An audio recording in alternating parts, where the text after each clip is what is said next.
Will you have another debutant this week? Is Giro in the mix? Or? No. He come back from injury. He played really quite well last week, but we just think he needs a bit more body of work at the minute. And now we've been up and down, but there's some players that would be a pretty sharp decision to omit a couple. So no. Stephen Hill, what's he got to do this afternoon? Well, yeah, he did what he was required early in the week. He'll just warm up with the group and train. We expect him to get through, and if he does that, he'll play. So, but until it happens, obviously. Yeah. How big an in is he given your ball movement last week compared to what Yeah, I think what we've got to recognise about ball movement, it wasn't about one person. We had the options there. So, all the options were there. There was plenty of free players. But for whatever reason, that was one aspect. We didn't use them. And Sydney used all their free players and controlled the ball. But there was a number of times we had free players everywhere. But maybe the first turnover when we took a wrong option, we had free players, we didn't take them, went back into our shell. But certainly the scoreboard was a little bit deflating because we went to equal numbers a fair bit, but the connection between our mids and our forwards wasn't a level required. So we certainly should have been even, if not in front at half time. So it's not about one player, but in saying that, Stephen, part of his strength is his run and decision making, so that will help that aspect. But I mean, it's not basketball, it's not one dominant player that can fix a team.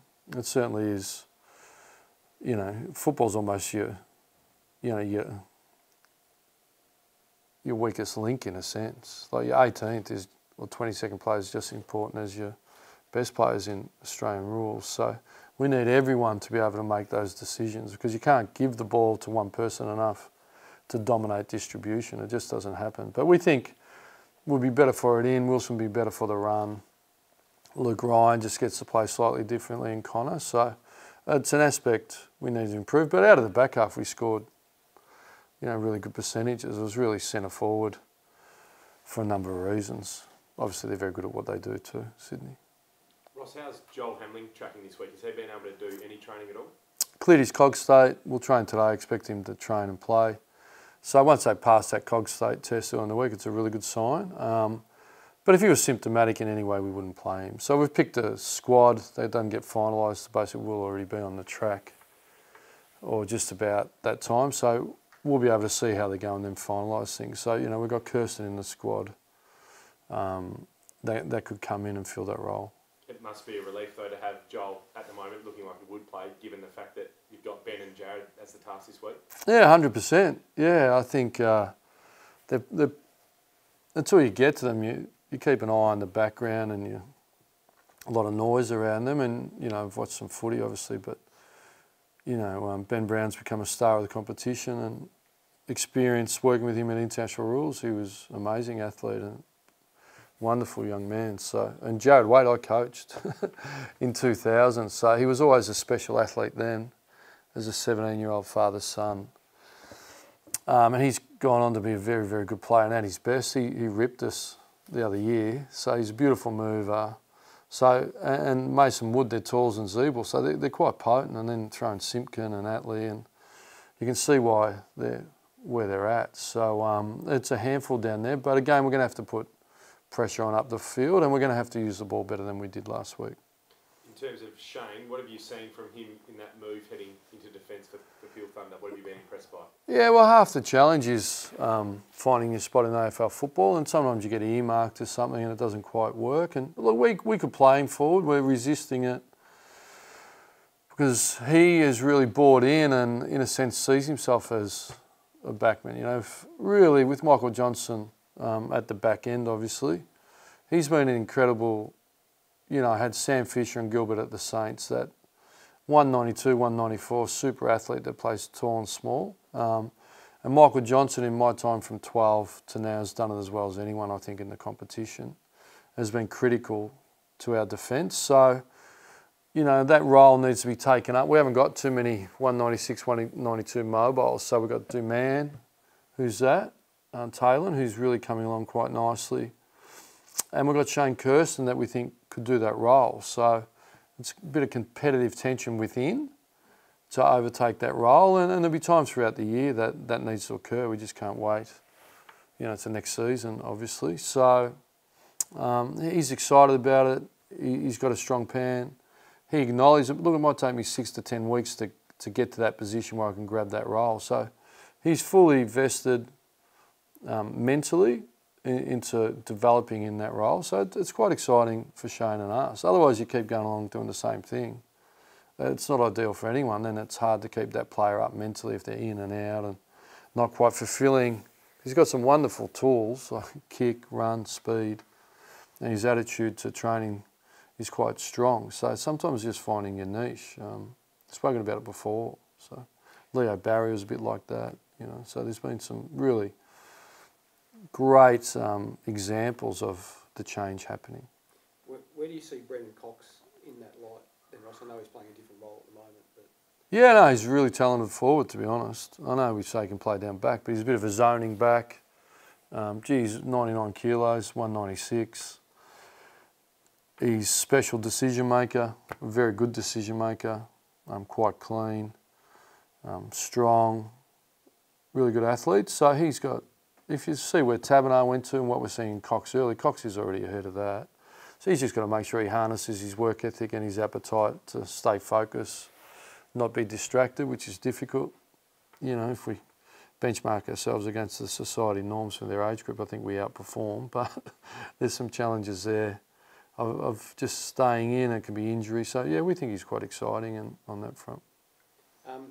Walter's got a knock on the knee at training the other day, but he's okay, doesn't need to show anything. Yeah, he'll train fully. If there was any hiccup, that would worry us. But yeah, our expectation is, and he was a bit sore from the game in general. So I think he just got pushed over and he went off after that, I think. But we put him in cotton wool. We almost weren't going to train him just because it was his first one back. So look, it'd be disappointing if he didn't play. But my understanding is he's fine and he's playing. He's been bouncing in and out of my office all week. Do you have to make some preparations for the possibility, or the strong possibility, that someone like Nathan Fyfe will get the Jacobs tag this week? Well, if you think that would happen, could be Mundy, or Neil, but he tends to go to the insiders. Yeah, Nathan's been tagged numerous times before, but all teams you can't get complacent about that. So you have some contingencies. All teams in the AFL try and support the players getting heavily tagged. So Jacob's done a good job, isn't he? Like, got some good scalps, and he was a very talented player in his own right. I think he went top 10 or first round. I think he played at Brighton. Graham, I remember he's very talented, and then he ran into injuries at Port Adelaide and come back and has reinvented himself. But he's got a big tank, beautiful kick, and there's a lot to Jacobs. So Nathan's going to have a fight on his hands, and we'll need to help him. You've often talked about, rather than playing Nathan forward, him pushing forward. Yeah. That would be one thing that could possibly work against Jacobs, was what Martin did in the last quarter of the game. Yeah, Martin does it a lot. He starts in the bounce, then drifts forward. Yeah, you try and take them out of their comfort zone. Parker did that as well. Times you'll play on them, and times you'll just roll it over and hand over and come back to the midfield. So we can't control that. What we can control is Nathan's position on the ground. So, yeah, he's certainly an aerial threat. Nathan, he tends to mark really well in the wet. He marks as well as in the wet as anyone I've seen. So, yeah, we would encourage Nathan to do that. How's Nat going with that knee, Ross? I know you mentioned it last week or so. Is it just only because I had to, yeah.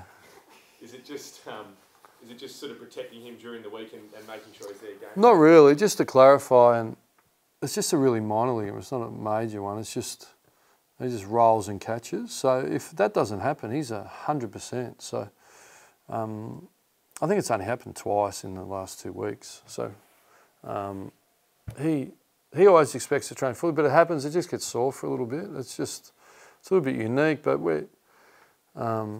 he's been to the surgeon. Surgeon's really confident. Assessed it again. He's fine. As a player, as long as I understand, look, you're not causing any damage, and really for us as a club and coaches, that the doctors make the decision based on, yeah, you can play, but you might cause damage. So that's the end of that. But yeah, you can play. We can manage it. It should be okay. if it does get caught, there's some management we could do, but you're not going to hurt it and you're fine. So once you get that, it helps settle your anxiety. And Nathan would only get frustrated if he misses a session, because the best players are the best preparers, and he's as good a preparer as we've got. So the anxiety when you don't quite do as much work as you used to, it gets a little bit mentally challenging. But in the end, that's part of being a great player, overcoming that adversity and those mental challenges. You rested one of your kids. Yeah, Mitch. Mitch Croden. Yeah. How are the others going, do you think? Yeah, just on Mitch, he still ran well. He was just a bit fried. The concentration levels are really hard, and he'll still play appeal, but it's just he'll run around and without, that pressure of performing in front of 40,000 people or interstate. It's hard. Their kids going interstate. They're growing, and the others like lump them in, but you obviously Brayshaw, Chera, Banfield. They seem to be handling it okay, but at some point they might hit a bit of a wall, and they might need not to play. Do you know what I mean? So it's a consideration, but at the minute, it's not an exact science. They're like lab rats. They get measured on everything and indicators for everything. But I think our form and their run will tell us most, and just their general demeanour. But they're really bubbly and enthusiastic. We had our player sponsor night, all the first yearers got up, and they just look really happy and enjoying the experience and talking about how they love running down the race and the fireworks go off and the crowd roars compared to the first one at Port Adelaide. So, yeah, they're pretty vibrant. But they'll know they're alive this weekend. Cam McCarthy, how's he going, do you think? Yeah, I feel a bit guilty with Cam because the team we've picked, the struggle between, as I said, we're not lose Matt Taberner, legitimate tall. And we've got Cox, but we put Mundy back in the midfield a fair bit. So then, Aaron goes off, Cox goes in there. It's just Cam. And we haven't got 6'2" or 6'1"ers. Our others are quite small, 174, 173, 174. With Sydney, Rowan, Haywood, Ronk, they're all more aerialist, Heaney.